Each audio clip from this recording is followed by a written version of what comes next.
Hey all you beautiful people, my name is Romance Freak and welcome back to Harry Potter and the Sorcerer's Stone. I deeply apologize for the long delay in getting back to this book. There's like almost no excuse for it except like procrastination and all my other like lame excuses. But if you want like an explanation and everything, just go down to the comment section below, and in the description below, and there's a video, a link to my vlog explaining what's been going on. So, and now, without further ado, let's get back to Harry Potter, and we are now on chapter 12, The Mirror of Erised. Christmas is coming. On the morning of mid-December, Hogwarts woke to find itself covered in several feet of snow. The lake froze solid, and the Weasley twins were punished for bewitching several snowballs, so they followed Quirrell around, bouncing off the back of his turban. The few owls that managed to battle their way through the stormy sky to deliver mail had to be nursed back to health by Hagrid before they could fly off again. No one could wait for the holidays to start. While the Gryffindor common room and the Great Hall had roaring fires, the drafty corridors had become icy, and a bitter wind rattled the windows in the classrooms. Worst of all were Professor Snape's classes down in the dungeons, where their breath rose in a mist before them, and they kept as close as possible to their hot cauldrons. "I do feel so sorry," said Draco Malfoy, one potions class, "for all those people who have to stay at Hogwarts for Christmas because they're not wanted at home." He was looking over at Harry as he spoke. Crabbe and Goyle chuckled. Harry, who was measuring out powdered spine of lionfish, ignored him. Malfoy had been even more unpleasant than usual since the Quidditch match. Disgusted that the Slytherins had lost, he had tried to get everyone laughing at how a wide-mouthed tree frog would be replacing Harry as Seeker next. Then he realized that nobody found this funny, because they were all so impressed at the way Harry had managed to stay on his fucking broomstick. So Malfoy, jealous and angry, had gone back to taunting Harry about having no proper family. It was true that Harry wasn't going back to Privet Drive for Christmas. Professor McGonagall had come around the week before, making a list of students who would be staying for the holidays, and Harry had signed up at once. He didn't feel sorry for himself at all. This would probably be the best Christmas he's ever had. Ron and his brother were staying too, because Mr. and Mrs. Weasley were going to Romania to visit Charlie. While they left the dungeons at the end of potions, they found a large fir tree blocking the corridor ahead. Two enormous feet sticking out of the bottom, a loud puffing sound told them that Hagrid was behind it. "Hi, Hagrid, want any help?" Ron asked, sticking his head through the branches. "Nah, I'm alright, thanks, Ron." "Would you mind moving out of the way?" came Malfoy's cold drawl from behind them. "Are you trying to earn some extra money, Weasley? Hoping to be gamekeeper yourself when you leave Hogwarts, suppose? That hut of Hagrid seemed much like a palace compared to what your family's used to." Ron dived at Malfoy just as Snape came up the stairs. "Weasley!"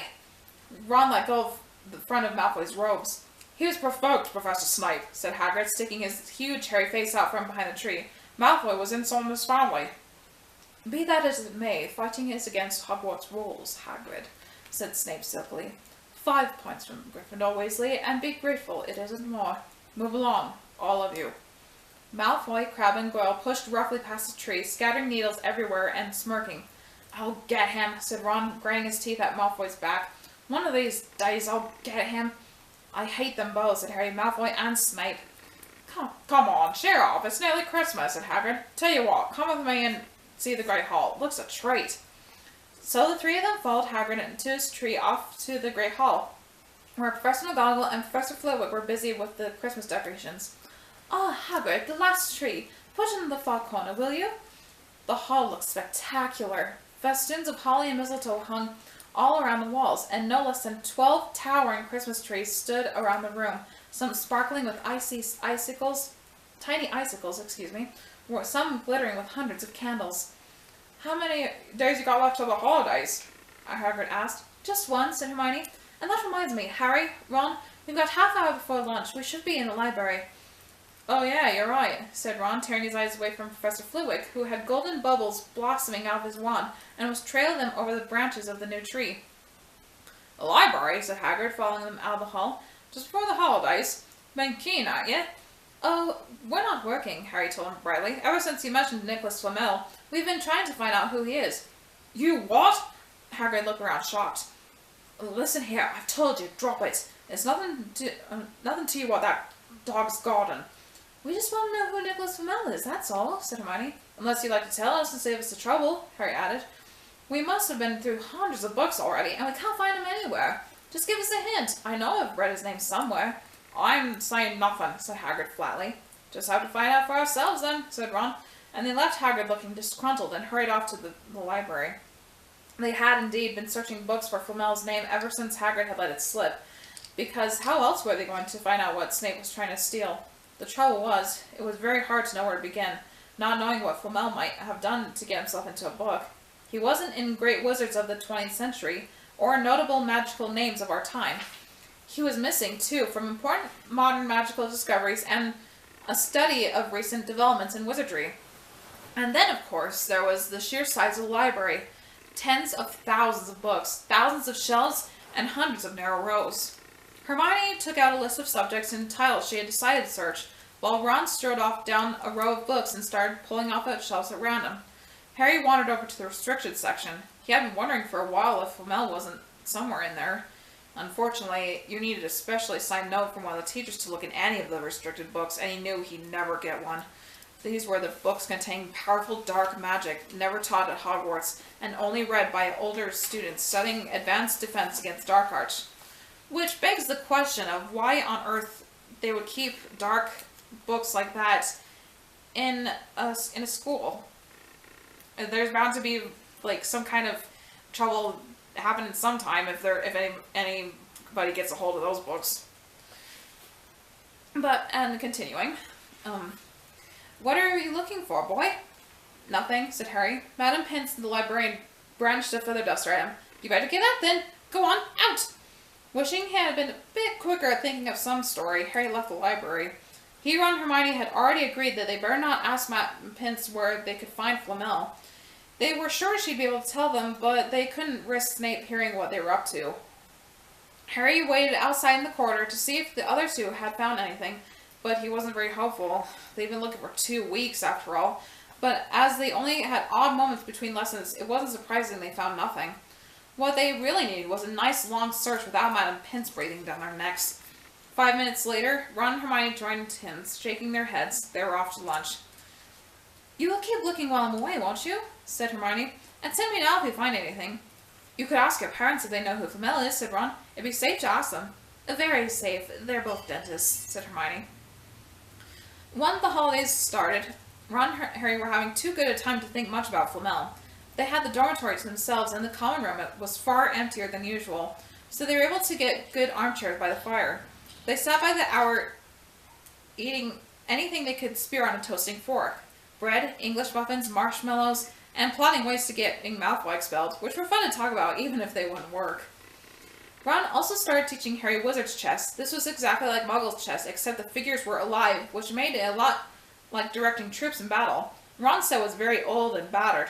Like everything else he owned, it had once belonged to someone else in his family, in this case, his grandfather. However, the old chessmen weren't a drawback at all. Ron knew them so well he never had trouble getting them to do what he wanted. Harry played with chessmen Seamus Finnegan had lent him, and they didn't trust him at all. He wasn't a very good player, yet, and they were kept shouting different bits of advice to him, which was confusing. Don't send me there! Can't you see it's night? Send him! We can't afford to lose him! On Christmas Eve, Harry went to bed looking forward to the next day for the food and fun, but not expecting any presents at all. When he woke early in the morning, however, the first thing he saw was a small pile of packages at the foot of his bed. Merry Christmas, said Ron sleepily as Harry scrambled out of bed and pulled on his bathrobe. You too, said Harry. Will you look at this? I've got some presents. What did you expect, turnips? Said Ron, turning to his own pile, which was a lot bigger than Harry's.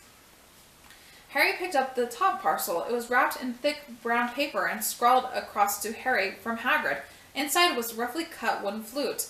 Hagrid had obviously witted it himself. Harry blew it. It sounded a bit like an owl.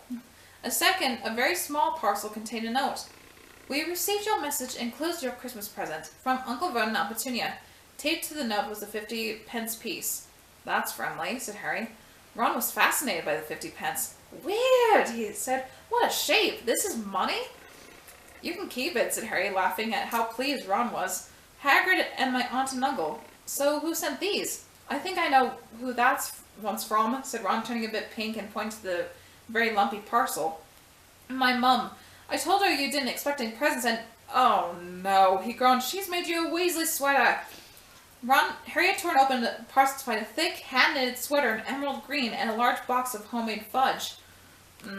That's delicious. Every year, she always makes us a sweater, said Ron, unwrapping his own, and mine's always maroon. That's really nice of her, said Harry, trying the fudge, which was very tasty. His next present also contained candy, a large box of chocolate frogs from Hermione. This only left one parcel. Harry picked it up and felt it. It was very light. He unwrapped it. Something fluid and silvery gray went slithering to the floor where it lay in gleaming folds. Ron gasped. I've heard of those, he said in a hushed voice, dropping the box of every flavor beans he'd gotten from Hermione. If that's what I think it is, they're really rare and really valuable. What is it? Harry picked up the shining silvery cloth off the floor. It was strange to the touch, like water woven into material. It's an invisibility cloak, said Ron, looking at awe on his face. I'm sure it is. Try it on. Harry threw the cloak around his shoulders and Ron gave a yell. It is! Look down! Harry looked down his feet, but they were gone. He dashed to the mirror. Sure enough, his reflection looked back at him just as his head suspended in mid-air, his body completely invisible. He pulled the cloak over his head and his reflection vanished completely. There's a note, said Ron suddenly. A note fell out of it. Harry pulled off the cloak and seized the letter. Written in narrow, loopy writing he had never seen before were the following words. Your father left this in my possession before he died. It was time his return to you. Use it well. A very Merry Christmas to you. There's no signature. Harry stared at the note. Ron was admiring the cloak. I'd give anything for one of these, he said. Anything. What's the matter? Nothing, said Harry. He felt very strange. Who sent the cloak? Had it really once belonged to his father? Before he could say or think anything else, the dormitory door was flung open and Fred and George Weasley bounded in. Harry stuffed the cloak quickly out of sight. He didn't feel like sharing it with anyone else yet. Merry Christmas! Hey look, Harry's got a Weasley sweater too! Fred and George were wearing blue sweaters, one with a large yellow F on it, the other a G. Harry's is better than ours though, said Fred, holding up Harry's sweater. She obviously makes more of an effort if you're not family. Why aren't you wearing yours, Ron? George demanded. Come on, get it on. They're lovely and warm. I hate maroon, Ron muttered half-heartedly as he pulled over his head. You haven't got letters on yours, George observed. I suppose she thinks you don't forget your name, but we're not stupid. We know we're called Greg and Forge. What's all this noise? Percy Weasley stuck his head through the door, looking disapproving. He had clearly gone halfway through unwrapping his present, as he too carried a lumpy sweater over his arm, which Fred seized. Pay for free, Vic! Get it on, Percy. Come on, we're all wearing ours. Even Harry's got one. I don't want, said Percy thickly, as the twins forced the sweater over his head, knocking his glasses askew. And you're not sitting with a prefix today either, said George. Christmas time is time for family. They frog-marched Percy from the room, his arms pinned to his side by his sweater. Harry had never in all his life had such a Christmas dinner. 100 fat roast turkeys, mountains of roast and boiled potatoes, platters of chipolatas, tureens of buttered peas, silver boats of thick, rich gravy and cranberry sauce, and a stack of wizard crackers every few feet on the table. Okay, J.K. Rowling knows how to make you hungry with descriptions like that about food. These fantastic party favors were nothing like the feeble muggle ones the Dursleys usually bought, with their little plastic toys and their flimsy paper hats inside. Harry pulled a wizard cracker with Fred, and it didn't just bang. It went off like a blast, like a cannon, and engulfed them all in a cloud of blue smoke, while from inside exploded a rear admiral's hat and several live white mice. Up high at the high table, Dumbledore had swapped his pointed wizard's hat for a flowered bonnet, and was chuckling merrily at a joke Professor Flitwick had just read him. You know, whenever I read that part, it always weirds me out to picture Dumbledore in a bonnet. Ugh. Flaming Christmas puddings followed the turkey. Percy nearly broke his teeth on a silver sickle embedded in his slice. Harry watched Hagrid getting redder and redder in the face as he called for more wine, finally kissing Professor McGonagall on the cheek, who, to Harry's amazement, giggled and blushed, her top hat lopsided. When Harry finally left the table, he was laden down with a stack of things out of the crackers, including a pack of non-explodable luminous balloons, a grown-your-own warts kit, and his own new wizard's chess set. The white mice had disappeared, and Harry had a nasty feeling they were going to end up as Mrs. Norris's Christmas dinner. Harry and the Weasleys spent the happy afternoon having a furious snowball fight on the grounds. Then, cold, wet, and gasping for breath, they returned to the fire in the Gryffindor common room, where Harry broke his new chess set by losing spectacularly to Ron. He suspected that he wouldn't have lost so badly if Percy hadn't tried to help him so much. After a meal of turkey sandwiches, crumpets, trifle, and Christmas cake, everyone felt too full and sleepy to do much before bed except sit and watch Percy chase Fred and George all over the Gryffindor Tower because they'd stolen his prefect badge. It had been Harry's best Christmas day ever, yet something had been nagging at the back of his mind all day. Not until he climbed into bed when he was free to think about it. The invisibility cloak and whoever sent it. Ron, full of turkey and cake and with nothing mysterious to bother him, fell asleep almost as soon as he'd drawn the curtains of his four-poster. Harry leaned over the side of his own bed and pulled the cloak out from under it. His father's. This had been his father's. He let the material flow over his hand, smoother than silk, light as air. Use it well, the note had said. He had to try it now. He slipped out of bed and wrapped the cloak around himself. Looking down his legs, he saw only moonlight and shadows. It was a very funny feeling. Use it well. Suddenly, Harry felt wide awake. The whole of Hogwarts was open to him in this cloak. Excitement flooded through him as he stood there in the dark and silence. He can go anywhere in this, anywhere, and Filch would never know. Ron grunted in his sleep. Should Harry wake him? Something held him back. His father's cloak. He felt that this time, for the first time, he wanted to use it alone. He crept out of the dormitory and down the stairs and across the common room and climbed through the porch hole. Who's there? Squawked the fat lady. Harry said nothing. He walked quickly down the corridor. Where should he go? He stopped, his heart racing, and thought. And then it came to him. The restricted section of the library. Be able to read as long as he liked, and as long as it took to find out who Flamel was. He set off, drawing the visiting cloak tight round him as he walked. The library was pitch black and very eerie. Harry had lit a lamp to see his way along the row of books. The lamp looked as if it was floating along in midair, and even though Harry could feel his arms supporting it, the sight gave him the creeps. The restricted section was right in the back of the library. Stepping carefully over the rope that separated the books from the rest of the library, he held up his lamp to read the titles. They didn't tell him much. Their peeling, faded gold letters spelled words and languages Harry couldn't understand. Some had no title at all. One book had a dark stain on it that looked horribly like blood. The hair on the back of Harry's neck prickled. Maybe he was imagining it, maybe not. But he thought a faint whispering was coming from the books, as though they knew someone was there who shouldn't be. He had to start somewhere. Sitting the lamp down carefully on the floor, he looked along the bottom shelf for an interesting-looking book. A large black and silver volume caught his eye. He pulled it out with difficulty because it was very heavy, and balanced on his knee, let it fall open. A piercing, blood-curdling shriek split the silence. The book was screaming! Harry snapped it shut, but the shriek went on and on. One high, unbroken, ear-splitting note. He stumbled backward and knocked over his lamp, which went out at once. Panicking, he heard footsteps coming from the corridor outside. Stuffing the shrieking book back on the shelf, he ran for it. He passed Filch in the doorway. Filch's pale, wild eyes looked straight through him, and Harry slipped under Filch's outstretched arm and streaked up the corridor, the book shriek still ringing in his ears. He came to a sudden halt in front of a tall suit of armor. He had been so busy getting away from the library, he hadn't paid attention to where he was going. Perhaps because it was dark, he didn't recognize where he was at all. That's true, because, like, even in your most, like, place that you know so well, like the back of your hand, it's really different in the dark. There was a suit of armor near the kitchens, he knew, but he must be five floors above there. He asked me to come directly to you, Professor, if anyone was wandering around at night, and somebody's been in the library, the restricted section. Harry felt the blood drain out of his face. Wherever he was, Filch must know a shortcut because his soft, greasy voice was getting nearer, and to his horror, it was Snape who replied, The restricted section? Well, they can't be far. We'll catch them. Harry stood rooted to the spot as Filch and Snape came round the corner ahead. They couldn't see him, of course, but it was a narrow corridor, and if they came much nearer, they'd knock right into him. The cloak didn't stop him from being solid. He backed away as quiet as he could. A door stood ajar to his left. It was his only hope. He squeezed through it, and holding his breath, trying not to move it, and to his relief, he managed to get inside the room without their noticing anything. They walked straight past, and Harry leaned against the wall, breathing deeply, listening to their footsteps dying away. That had been close, very close. It was a few seconds before he noticed anything about the room he had hidden in. It looked like an unused classroom.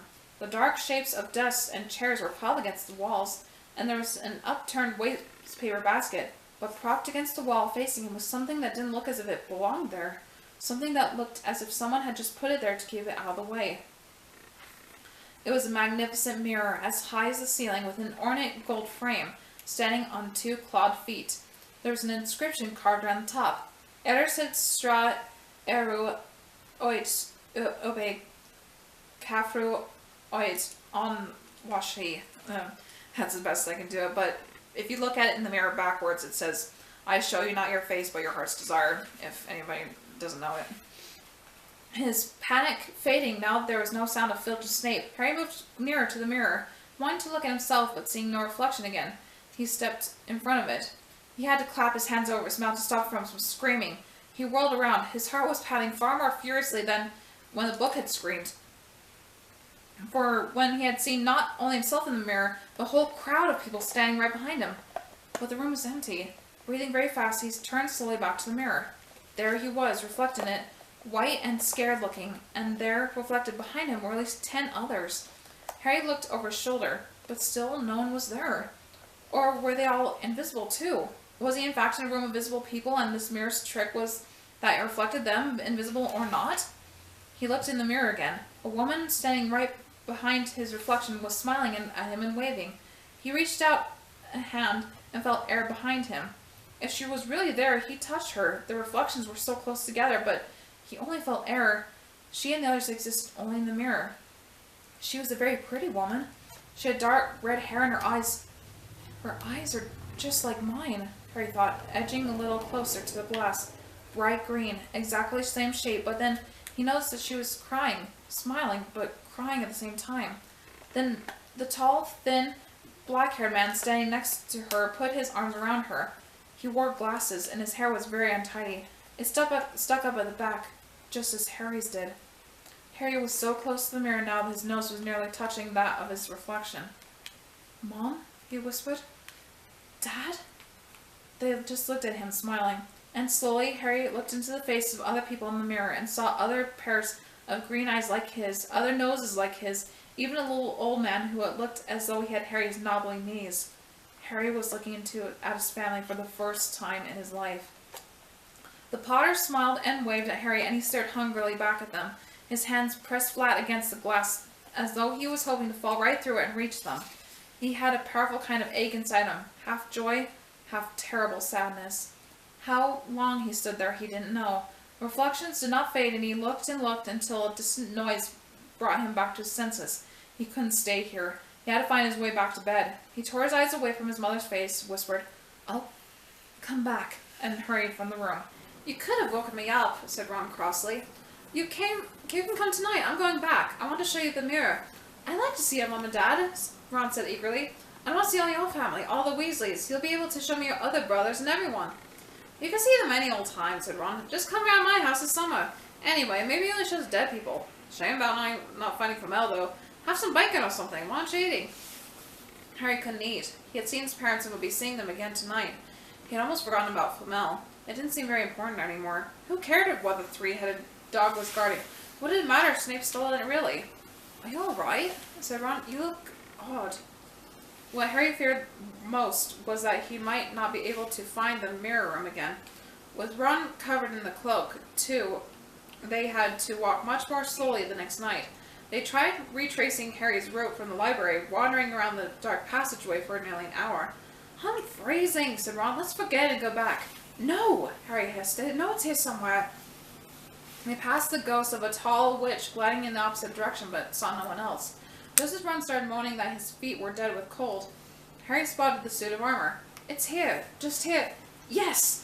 They pushed the door open. Harry dropped the cloak from around his shoulders and ran to the mirror. There they were. His mother and father beamed at the sight of him. "See?" Harry whispered. "I can't see anything." Look at them all. There are loads of them. I can only see you." "Look at him properly. Go on. And stand where I am." Harry stepped aside, but with Ron in front of the mirror, he could see his family anymore. Just Ron in his paisley pajamas. Ron, though, was staring transfixed at his image. "Look at me," he said. "Can you see all your family standing around you?" No, I'm alone, but I'm different. I looked older and I'm head boy. What? I am. I'm wearing a badge like Bill used to. I'm holding the house cup and the Quidditch cup. I'm Quidditch captain too. Ron tore his eyes away from the splendid sight to look aside at Harry. Do you think this mirror shows the future? How can it? All my family are dead. Let me have another look. You had to do so well last night. Give me a bit more time. You're only holding the Quidditch cup. What's interesting about that? I want to see my parents. Don't push me. A sudden noise outside in the corridor put an end to their discussion. They had realized how loudly they had been talking. Quick! Ron threw the cloak back over them as the luminous eyes of Miss Norris came around the door. Ron and Harry stood quite still, both thinking the same thing. Did the cloak work on cats? After what seemed an age, she turned and left. This isn't safe. She might have gone for Filch. I bet she heard us. Come on. And Ron pulled Harry out of the room. The snow still hadn't melted the next morning. Want to play chess, Harry? Said Ron. No. Why don't I go down to visit Hagrid? No, you go. I know what you're thinking about, Harry. That mirror. Don't go back tonight. Why not? I don't know. I just got a bad feeling about it. And anyway, you've had too many close shaves already. Filch, Snape, and Mrs. Norris are wandering around. So what if they can't see you? What if they walk into you? What if you knock something over? You sound like Hermione. I'm serious, Harry. Don't go. But Harry had only one thought in his head, which was to get back in front of the mirror, and Ron wasn't going to stop him. That third night, he found his way more quickly than before. He was walking so fast that he knew he was making more noise than wise, but he didn't meet anyone. And there were his mother and father smiling at him again, and one of his grandfathers nodding happily. Harry sank down to sit on the floor in front of the mirror. There was nothing to stop him from staying here all night with his family. Nothing at all. Except, so, back again, Harry? Harry felt as though his insides had turned to ice. He looked behind him. Sitting on the desk by the wall was none other than Albus Dumbledore. Harry must have walked straight past him, so desperate to get to the mirror he hadn't noticed him. I didn't see you there, sir. Strange how nearsighted being invisible can make you, said Dumbledore, and Harry was relieved to see that he was smiling. So, said Dumbledore, slipping off the desk to sit on the floor with Harry, you, like hundreds of before you, have discovered the delights of the Mirror of Erised. I didn't know it was called that, sir. But I expect you've realized by now what it does.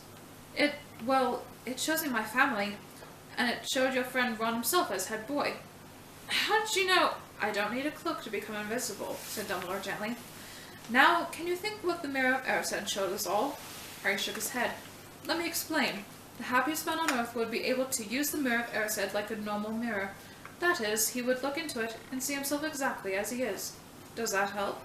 Harry thought, then he said slowly, It's just what we want. Whatever we want. Yes, and no, said Dumbledore quietly. It shows us nothing more or less than our deepest, most desperate desire of our hearts. You, who have never known your family, see them standing round you. Ronald Weasley, who have always been overshadowed by his brothers, see him standing alone, best of all of them. However, this mirror will give us neither knowledge nor truth. Men have wasted away before it, entranced by what they've seen, or been driven mad, not knowing if what it shows is real or even possible.